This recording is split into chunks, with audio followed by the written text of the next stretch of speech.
ठीक है, तफसीली दरख्वास्त दायर की गई है इलेक्शन कमीशन की जानिब से। आमिर हमारे साथ ही मौजूद रहेगा। अदील बड़ाइच ब्यूरो चीफ इस्लामाबाद ने भी हमें ज्वाइन कर लिया। अदील, ये बताएगा कि इलेक्शन कमीशन को 10 रोज़ पहले ही क्यों याद आया कि ये तमाम वजूहात हैं जिसकी बिना पर इलेक्शन नहीं हो सकता या सुप्रीम कोर्ट का इख्तियार नहीं है, फैसला तो कब का आ चुका, आज ये दरख्वास्त दायर करने की क्या वजह है? देखिए, इलेक्शन कमीशन इससे पहले कहता था कि हम नजरसानी दरख्वास्त दायर नहीं करेंगे, लेकिन मसला ये है कि अब जो वो डेडलाइन करीब आ रही है, वो फैसला अपनी जगह मौजूद है, वो एक तलवार लटक रही है। वो जो इंतखाबात अगर नहीं कराएंगे तो जो जिम्मेदारान लोग हैं वो उनके खिलाफ कार्रवाई हो सकती है। तो इस मुसीबत से छुटकारा भी पाना है कि अगर वो इलेक्शन नहीं कराया जाता तो ऐसी सूरत में फिर सुप्रीम कोर्ट को इस पे हिसाब देना होगा। तो इसलिए सुप्रीम कोर्ट ये कह चुकी है कि 14 मई के जो इंतखाबात हैं उसका फैसला चूंकि अपनी जगह मौजूद है, वो तो खत्म उसी सूरत में हो सकता है जब कोई इसमें कोई दरख्वास्त आती है।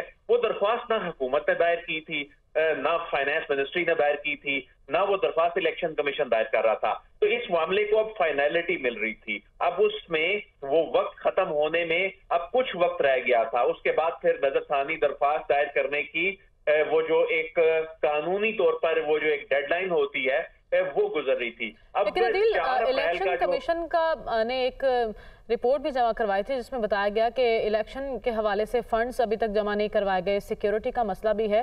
तो ये प्योरली इलेक्शन कमीशन का काम नहीं है फंड और सिक्योरिटी का, ये तो मुतल्लिका इदारे हैं जिन्हें नोटिस जारी किए गए सुप्रीम कोर्ट की जानिब से, तो मामला तो उन पर जाता है। देखें, एक आईनी बहरान तो अपनी जगह मौजूद है, क्राइसिस मौजूद है, खामोशी है, सुप्रीम कोर्ट में रिपोर्ट जमा है, वो केस अभी फिक्स नहीं हुआ, इसमें इंतखाबात के हवाले से स्टेटस क्या है, वो सुप्रीम कोर्ट में दरख्वास्त दायर कर दी गई। अब ये दरख्वास्त या हुकूमत ने दायर करनी थी या इलेक्शन कमीशन ने करनी थी। अब इलेक्शन कमीशन ने जब ये दरख्वास्त दायर कर दी और उसमें सुप्रीम कोर्ट ऑफ पाकिस्तान के सामने अब ये जवाब आ गया इस सारे एक आईनी बहरान में कि अगर 14 मई को जो इलेक्शन अब जो कि डुएबल नहीं है, अब वो हो नहीं सकता, तो ऐसी सूरत में हो सकता है कि सुप्रीम कोर्ट ऑफ पाकिस्तान के सामने जो ग्राउंड रियलिटीज रखी जाएं उसमें कोई ऐसी इजाजत मिल जाए, क्योंकि 14 मई का हुक्म अपनी जगह जब मौजूद है तो 14 मई गुजरने के बाद भी वो परेशान कौन है, वो सूरत हाल तशवीशनाक है, उसमें जिम्मेदारान के खिलाफ कार्रवाई हो सकती है। तो जिम्मेदारान कौन है? अदील, फंड्स अभी तक जमा नहीं हुए तो खतरे की तलवार किसके सर लटक रही है? देखें, इसमें जिम्मेदारान का तयन होना अभी सुप्रीम कोर्ट की जानिब से बाकी है, लेकिन इसमें अगर देखा जाए तो इलेक्शन कमीशन अभी तक जो मौकफ अपना रहा है वो हुकूमत को सूट करता है। अभी ये जो नजरसानी दरख्वास्त आई है ये इलेक्शन कमीशन से ज्यादा हुकूमत को सूट करती है। हुकूमत ने इसलिए नजरसानी दरख्वास्त दायर नहीं की कि हुकूमत तो कहती है हम उस फैसले को ही नहीं मानते, वो 4-3 का फैसला है। तो इसलिए ऐसे लगता है कि इलेक्शन कमीशन ऑफ पाकिस्तान की जानिब से दायर की गई ये जो दरख्वास्त है, अगरचे ये इलेक्शन कमीशन ऑफ पाकिस्तान इसमें अहम फरीक है जिसने इसको कंडक्ट कराना है, लेकिन ये हुकूमत को इसलिए सूट करेगा कि एक जानिब उनका ये बयानिया अपनी जगह मौजूद रहेगा कि ये फैसला 4-3 का है, इसको तो हम मानते ही नहीं है। जब मानते नहीं है तो वो नजरसानी दायर नहीं कर सकते थे। अच्छा, इस दरखास्त की टाइमिंग को आप किस तरह से देख रहे हैं? एक तरफ कल रात 9 बजे जो मुज़ाकरात हुए उसका कोई नतीजा सामने नहीं आया और बेनतीजा मुज़ाकरात के बाद इस दरखास्त का दायर होना, ये क्या जाहिर करता है?